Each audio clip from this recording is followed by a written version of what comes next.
கால் பண்ணுவாரு. 10 time call பண்ணுவாரு. நான் எடுக்கலாம் 11 தடவ பண்ணி எனக்கு சாரி கேட்பாரு. இல்ல அப்படி கோச்சுக்காதீங்க. இந்த சூழ்நிலை இப்படி இருந்தது.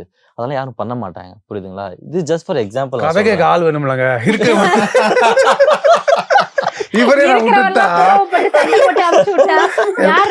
இவர் அதே மாதிரி சண்டை போடுவாரு.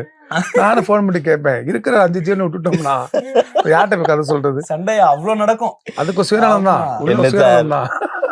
என்ன சொல்றேன்? என்ன சண்டை போடாத அவங்க தீர்மானிக்கமா சொல்றாங்க உங்களை. நீங்க வந்து அப்படியே அதை உள்டா ஜஸ்ட் ஃபன் இல்ல இல்ல இல்ல உண்மைதான். பட் அவர் சும்மா காமெடி பண்றது.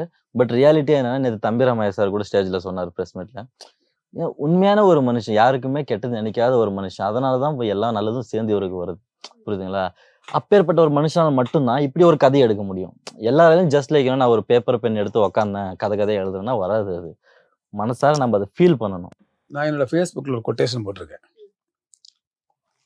பிறருடைய தோல்வியும் வீழ்ச்சியும் நீ விரும்பினால் இதுதான் உன் விருப்பம்னா கடவுள் அவற்றையும் உனக்கு திருப்பி கொடுத்து விடுவார். அந்த மாதிரி நம்ம வந்து அறிவையும் குணத்தையும் பிரிக்காம நம்ம எப்படி இருக்கிறோமோ அந்த மாதிரி படத்தை படைக்கணும்.